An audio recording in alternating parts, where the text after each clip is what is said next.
आगे हम बात कर रहे हैं फिजिकल बैरियर्स की, वास्तविक बाधाएं। अब वास्तविक बाधाएं क्या है? आप कहीं और बैठे हुए हैं, मैं कहीं और बैठा हुआ हूं, और मुझे सिर्फ एक ही चीज मेरे लिए मुमकिन है, पॉसिबल है, कि मैं आपको फोन पे समझाऊं या मैं लिख के समझाऊं, जबकि ज्यादा अच्छे से उस खास विषय पे जिस पे मैं आपसे बात करना चाहता हूं, उस पे ज्यादा अच्छे से मैं तब समझा पाऊंगा जब आप मेरे सम्मुख खड़े हो। अब ये एक बाधा हो गई ना, आप इतनी दूर से, मान लीजिए आप किसी दूसरे देश में रहते हैं या दूसरे राज्य में रहते हैं, ऐसी स्थिति में आप मेरे पास तो पहुंच नहीं सकते, मैं आपको अपने सामने बिठा के तो बात नहीं समझा सकता, और मुझे ऐसा कहीं ना कहीं मन में लगता है कि मैं ज्यादा बेहतर तभी समझा पाऊंगा जब आप मेरे सामने हो। तो ये भौगोलिक बाधाएं हो गई, ज्योग्राफिकल बाउंड्रीज में कंस्ट्रेंट लग गया, एक लिमिटेशन आ गई है, इस कारण भी आपको कम्युनिकेशन करने में परेशानी हो रही है। अलग अलग समुदाय के लोग हो सकते हैं, इनके बीच में कार्य करने का तरीका अलग अलग हो सकता है, इस कारण से भी आपका कम्युनिकेशन प्रभावित हो सकता है। जब मैं फिजिकल बैरियर्स की बात कर रहा हूं, जो बाउंडेशंस हैं, तो आप इसमें फिजिकल बाउंडेशंस में क्या चीज समझ में आ रही है कि मान लीजिए मुझे आज भी याद आता है, मैं सेशन लेने के लिए कहीं गया और वहां पर माइक चलते चलते बीच में बंद हो गया और 600-700 लोग बैठे हुए थे सेमिनार हॉल में। अब पीछे पीछे जो लोग बैठे हुए थे उनको सुनने में परेशानी आने लग गई क्योंकि माइक बंद हो गया। मुझे याद है, मुझे बहुत चिल्ला चिल्ला के अंदर से ऐसे कोर से अपनी एनर्जी लगानी पड़ी, पूरी ऊर्जा के साथ चिल्ला चिल्ला के उस सेशन को पूरा करना पड़ा। और हर वक्त मेरे दिमाग में एक चीज रहती थी, अब ये बाधा आ गई ना, जैसे दिमाग में कोई रुकावट आई तो ये बाधा आ गई, तो मेरे दिमाग में रहता था कि क्या आखिरी वाले को सुनने में आ रहा है। और मैं बीच बीच में पूछता था, माइक तो था ही नहीं, बंद हो चुका है, तो फिर मैं बार बार पूछता था क्या आप मेरी बात को सुन पा रहे हैं। और फिर मुझे वापस से अब जो मैं बात बोल रहा हूं उस पर ध्यान केंद्रित करना पड़ता था। तो ये बीच बीच में मुझे जो पूछना पड़ रहा है ये अपने आप में एक बाधा है। तो इस तरीके से जहां रोशनी कम हो या जहां पे आप मान लीजिए सुनने में कोई समस्या आ रही है, शोर है, या जैसे मेरे साथ वो माइक वाली परेशानी हो गई थी, ऐसी कोई परेशानी हो, तो ऐसी कोई फिजिकल जो बाधाएं, जो वास्तविक बाधाएं जब आ जाती हैं, कभी इंडोर या आउटडोर का फर्क भी हो सकता है, अंदर एक बंद कमरे में बात हो रही है या एक खुले मैदान में, पार्क में बात हो रही थी, कम्युनिकेशन कहां पे हो रहा है, उस वजह से भी आपका कम्युनिकेशन प्रभावित हो सकता है। तो याद रखिएगा, कई बार कुछ चीजें हमारे हाथ में होती नहीं, हमारे बस में नहीं होती, लेकिन उनका अवलोकन कर लेना चाहिए तुरंत कि किस वजह से ये परेशानी हो रही है, ताकि उस परेशानी का कोई ना कोई हल हम ढूंढ पाए। फिर हम बात करेंगे धारणात्मक बाधाएं, जिनको हम बोलते हैं परसेप्चुअल बैरियर्स।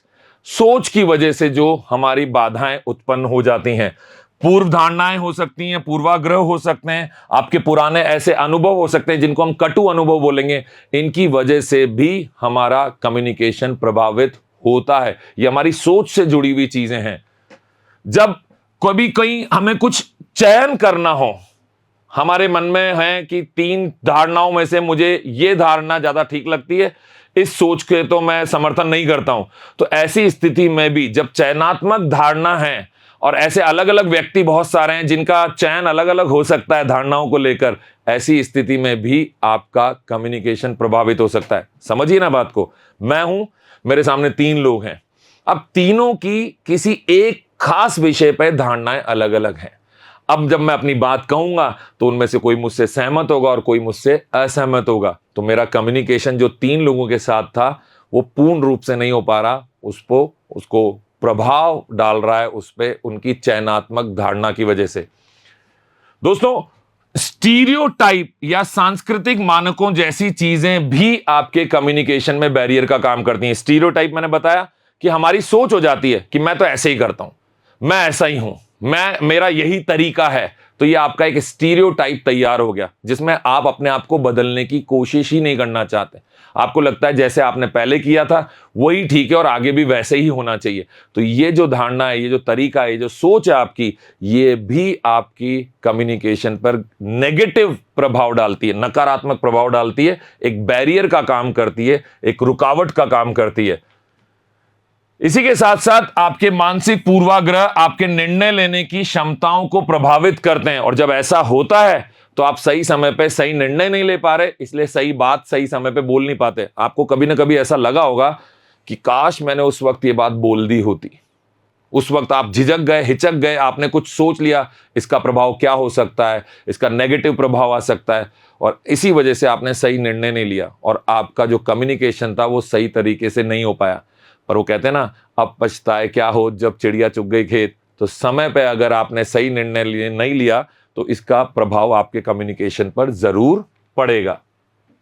आगे हम बात कर रहे हैं अनुमान और स्टीरियोटाइप्स की। वही जो मैं अभी आपको बोला था कि आपने पहले से कोई सोच बना ली है, तो किसी भी व्यक्ति की योग्यताओं या इरादों के बारे में हम एक अनुमान लगा लेते हैं, और वो अनुमान कभी कभी तो सही हो सकता है, तब तो हमारा कम्युनिकेशन बहुत जबरदस्त हो जाएगा।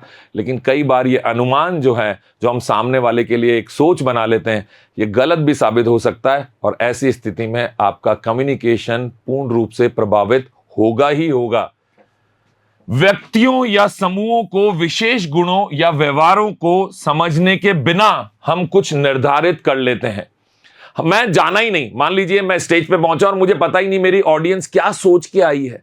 मैंने पहले भी पब्लिक स्पीकिंग में आपको बताया था, वो जो पब्लिक स्पीकिंग का हमने एक अध्याय देखा था, उसमें मैंने आपको बताया कि कई बार ऐसा होता है कि लोग स्टेज पे चले जाते हैं और उनको ये पता ही नहीं है खास बात कि वो जो दर्शक लोग बैठे हैं वो क्या सोच रखते हैं, उनका ज्ञान कितना है जिस विषय पर आप बात करने वाले हैं, उनको कुछ नहीं पता। तब तो जो भी आप बोलेंगे वो सर्वश्रेष्ठ है। लेकिन अगर उनको आपसे ज्यादा ज्ञान है तो फिर जो आप बोल रहे हैं वो उससे कम होगा, तो वो कम्युनिकेशन कभी भी प्रभावी नहीं हो सकता। तो इसीलिए व्यक्ति हो गए या एक व्यक्तियों का समूह हो गया, उनके विशेष गुणों, उनके व्यवहारों के बारे में जानकारी न होने से भी हमारा कम्युनिकेशन प्रभावित होता है। किसी विशेष नस्ल, लिंग या पेशे के स्टीरियोटाइप जो सोच होती है उसके बारे में हम सोच लेते हैं। मान लीजिए कभी कभी ऐसा सुना है, आपने देखा होगा, अनुभव भी हो सकता है आपका, कि किसी ऑफिस में जहां महिलाएं और पुरुष एक साथ काम करते हैं वहां कभी कभी ये मान लिया जाता है कि महिलाओं को ज्यादा मुश्किल काम नहीं दिया जा सकता। अब ये सोच है, जबकि दुनिया में ऐसे कई उदाहरण हैं जहां पर महिलाओं ने अपने आप को पुरुष से कहीं ज्यादा बेहतर साबित किया है। पर अगर आपकी ऐसी सोच है या किसी भी व्यक्ति की ऐसी सोच है कि वो नहीं कर सकते, तो फिर हमारा व्यवहार भी उसी के अनुसार होगा, उस सोच के अनुसार। हमारा कम्युनिकेशन भी उसी सोच से प्रभावित होगा, और ये आपके कम्युनिकेशन पे गहरा प्रभाव डाल सकता है। इसी के साथ किसी विशेष पृष्ठभूमि या संस्कृति से आने वाले व्यक्तियों के लिए हम कोई धारणा बना लेते हैं, कोई मूल्य बना लेते हैं, उनकी रुचियों के बारे में भी जानकारी हमें नहीं है, तो भी हमारा कम्युनिकेशन गहराई से प्रभावित होता है। बहुत सारी बातें बताता जा रहा हूं आपको, हर बात को आप रिवाइंड करिए, बार बार सुनिए और हर बात पर गौर करिए। जिन बातों को बेहतर बना सकते हैं, जिन बातों को आप हटा सकते हैं अपने कम्युनिकेशन में, उनको हटाने का प्रयास करिए। फिर बात आती है इंफॉर्मेशन ओवरलोड।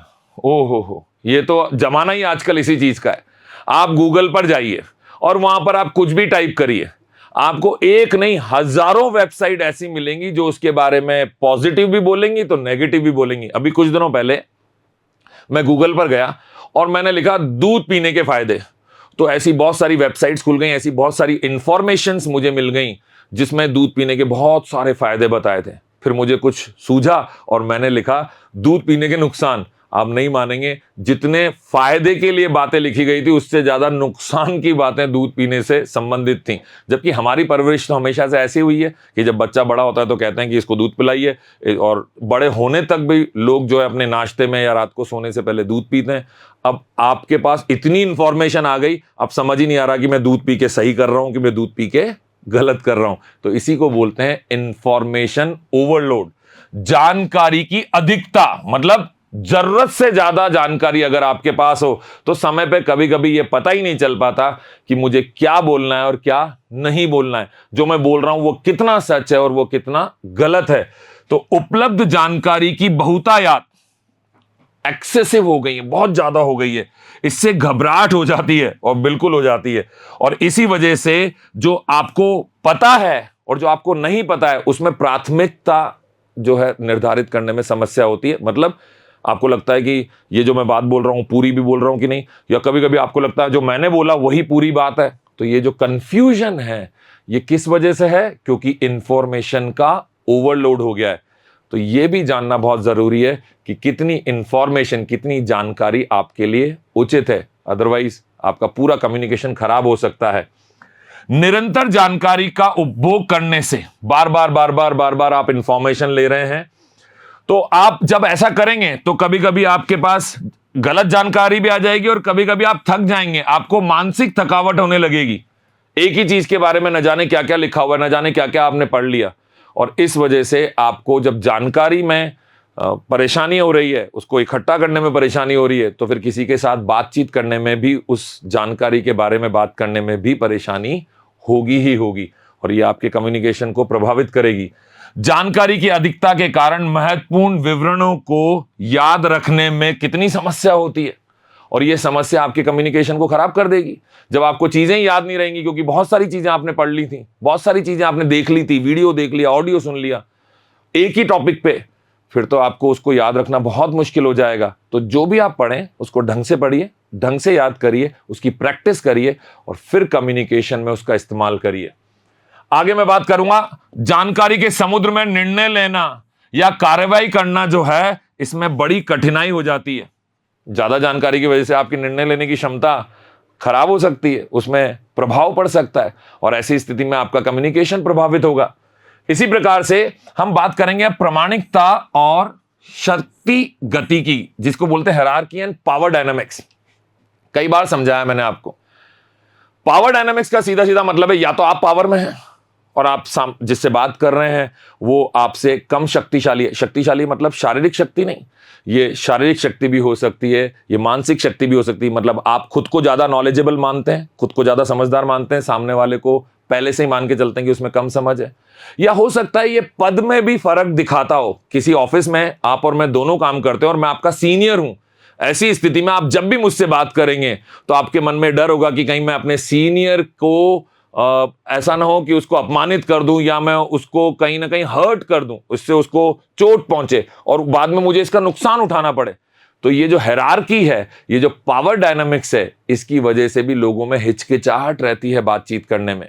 समझ गए? अपने से बड़े से, अपने से छोटे से बात करने में जो हिचकिचाहट है, यह आपके कम्युनिकेशन को प्रभावित कर सकता है। अक्सर स्थिति, धन या पद के कारकों पर आधारित हो जाता है हमारा कम्युनिकेशन, और इसके कारण जो असमान शक्तियां हमारे बीच में, आपके और मेरे बीच में एक जैसी शक्ति नहीं है, मैं आपसे ज्यादा पावरफुल हूं, और जब भी ऐसा होगा तो फिर आपके और मेरे बीच का कम्युनिकेशन प्रभावित होगा ही होगा।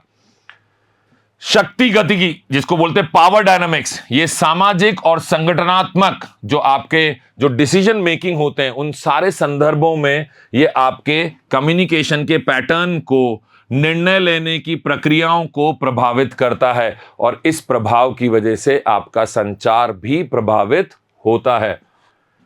व्यक्तियों या समूह के बीच में जब कभी भी बातचीत हो रही है तो उस जगह पे जो प्राधिकरण या प्रभाव के संबंधों का नियंत्रित करने वाली औपचारिक और अनौपचारिक संरचनाएं हैं। सिंपल शब्दों में समझाऊं तो आपके और मेरे बीच में जब बातचीत हो रही है तो हमारे बीच में बातचीत किस तरीके से होगी? आप और मैं मित्र हैं तो अनौपचारिक तरीके से होगी।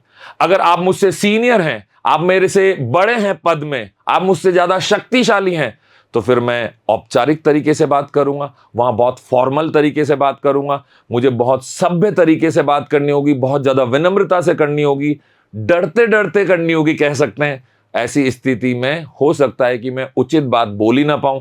तो ये चीजें भी, जो औपचारिक और अनौपचारिक संरचनाएं हैं, ये भी आपके कम्युनिकेशन को प्रभावित करती हैं। फिर बात आता है लैक ऑफ फीडबैक, प्रतिक्रिया की कमी। अब जब आपको सही प्रतिक्रिया न मिले तो आपको लगेगा जो आपने बोला वही सही है, आपने जो भी जानकारी दी वो आप एक क्लास में समझिए। मैं एक टीचर के तौर पे आपको पढ़ा रहा हूं, मैंने आपको कोई जानकारी दी और मैंने पूछा सब क्लियर है, सब समझ में आ गया, और आपने गर्दन हां में हिला दी कि समझ में आ गया, जबकि आपको समझ में नहीं आया। ऐसी स्थिति में आपने सही प्रतिक्रिया नहीं दी तो अब मुझे क्या लगेगा कि मैं आगे बढ़ जाता हूं, अगला टॉपिक पढ़ाता हूं। क्यों पढ़ा रहा हूं अगला टॉपिक? क्योंकि आपने सही प्रतिक्रिया नहीं दी। तो जब प्रतिक्रिया में कमी होती है तो व्यक्तियों या समूहों को उनके प्रदर्शन के लिए या उनकी काम किए गए कामों के लिए, उनकी क्रियाओं के संबंध में जो आपने टिप्पणियां दी, प्रतिक्रिया दी, जो मूल्यांकन किया, अगर वो किया ही नहीं या ढंग से नहीं किया या गलत किया, ऐसी स्थिति में भी जो संचार है, जो दोनों तरफ से कम्युनिकेशन हो रहा है, ये प्रभावित होगा। मैं आपको फिर बता दूं, शुरुआत में इस पूरे कम्युनिकेशन का जो इस कम्युनिकेशन स्किल का जो ये वीडियो कोर्स, इसकी शुरुआत में मैंने आपको बताया था कम्युनिकेशन और संचार का सही मतलब क्या है। मैं जो भी बात जिस भाव से आपको बताता हूं, आप वो बात एग्जैक्टली उसी भाव से समझ जाते हैं, तो हम बोलेंगे कि संचार हुआ, कम्युनिकेशन हुआ। मैंने बोल दिया और आपने समझा ही नहीं, उस भाव से नहीं समझा, उस एग्जैक्टली उसी तरीके से नहीं समझा, जिसको कहते हैं ना सेम टू सेम, नहीं समझ में आया, तो संचार नहीं हुआ। फिर तो क्या हुआ, मैंने बस बोला यही एक कार्यवाही हुई है, आपने बस सुना, बस ये एक कार्यवाही हुई, इसको मैं संचार नहीं बोलूंगा। संचार का मतलब ही है कि मैंने संदेश भेजा, मैंने इंफॉर्मेशन दी और आपने वो इंफॉर्मेशन लेने के बाद उसी तरीके से समझी जैसे मैं समझाना चाहता था, जो मेरा भाव था, जो मेरी मंशा थी, और तभी संचार पूर्ण रूप से हो पाएगा, प्रभावी रूप से हो पाएगा। अदरवाइज, अन्यथा बैरियर हो जाएगा आपके प्रभावी संचार में। क्यों बैरियर हो गया? क्योंकि आपको सही टिप्पणियां नहीं मिली, सही प्रतिक्रिया नहीं मिली, या प्रतिक्रिया अनुपस्थित थी, मिली नहीं। तो जो प्रतिक्रिया की कमी है, यह भी आपके संचार को प्रभावित करती है। सुधार के लिए अति आवश्यक होती है प्रतिक्रियाएं, आपकी क्रिएटिविटी के लिए, आपकी रचनात्मकता के लिए। ये जो आलोचनाएं कभी कभी हमें मिलती हैं, यह हमारी प्रोग्रेस के लिए, हमारे जीवन में हमको आगे बढ़ने के लिए प्रेरित करती हैं, मदद करती हैं। हमारी गलतियां भी हमें पता होनी चाहिए। अब ये अगर ना पता चलें तो फिर तो आप जो हैं वही सर्वश्रेष्ठ हैं, और फिर आप वही गलतियां जीवन में दोहराते रहेंगे हमेशा। संगठनों या संबंधों में प्रतिक्रिया साझा करने के लिए संचार चैनल या तंत्रों की कमी। अब मान लीजिए एक बड़ी कंपनी है जिसमें हजारों लोग काम करते हैं। जो सबसे नीचे वाले लोग हैं, जो पद में नीचे हैं, वो जो सबसे नीचे वाले लोग हैं, इनको कोई परेशानी है। ये परेशानी किससे साझा करें कि ठीक हो जाए? अपने से ऊपर वाले पद के लोगों के साथ। वो ऊपर वालों को बताएंगे, और यहां पे एक सिस्टम ही नहीं बना हुआ, एक तंत्र की कमी है, तो फिर तो वहां हमेशा परेशानी बनी रहेगी, कम्युनिकेशन कभी ढंग से हो ही नहीं पाएगा। तो कभी कभी इस तंत्र की कमी होने के कारण भी ये कम्युनिकेशन प्रभावित होता है, बाधित हो जाता है, ये बन जाता है एक बैरियर आपके इफेक्टिव कम्युनिकेशन में। और सबसे खास बात, जो प्रतिक्रिया के लूप हैं, जिसको मैंने बताया था ना आपको, फीडबैक लूप। एक बार तो आपने बात रख दी, मान लीजिए मैं अपने अधिकारी के पास गया और मैंने जाके उनके सामने रखा, सर मैं इस बात से परेशान हूं, या हमारी कंपनी में इस चीज की एक परेशानी चल रही है, आप इसके बारे में कुछ उचित निर्णय लें। उन्होंने कहा ठीक है, हम देखेंगे। बात खत्म। अब मैं दोबारा जाने की हिम्मत नहीं कर पा रहा हूं, और उन्होंने कुछ देखा नहीं, या उन्होंने वापस मुझे बुलाया ही नहीं, उन्होंने कोई प्रतिक्रिया वापस, मेरी प्रतिक्रिया पे उन्होंने कोई प्रतिक्रिया नहीं दी। तो ये फीडबैक लूप जो है, जब ये गायब हो जाता है, तब भी आपका प्रभावी संचार जो है बाधित हो जाता है। तो इस फीडबैक लूप का होना भी अति आवश्यक है, अन्यथा नेगेटिव इंपैक्ट आएगा, नकारात्मक असर पड़ेगा, प्रभाव जो होगा बड़ा नकारात्मक हो जाएगा। आज मैंने आपको बहुत सारी बातें बताई। मैं जानता हूं एक बार में सारी बातों का ध्यान रख पाना बहुत मुश्किल है, और मैंने भी ये सारी बातें प्रैक्टिस के साथ ही समझी, बहुत सारे अभ्यास के बाद मुझे समझ में आई। तो आपको भी कई बातें एक बार में नहीं समझ में आएंगी, पर आत्म मंथन करिए, और उसको कहते हैं ना, वो हर पहलू को देखिए, उसी को कहते हैं क्रिटिकल थिंकिंग। बताया था मैंने आपको इसके बारे में। उम्मीद करता हूं कम्युनिकेशन के सफर में आप मेरे साथ एंजॉय कर रहे होंगे, आपकी लर्निंग जबरदस्त चल रही होगी, सीखने को आपको बहुत कुछ मिला होगा। जल्दी मुलाकात होगी कम्युनिकेशन स्किल्स के अगले पार्ट में, तब तक के लिए धन्यवाद।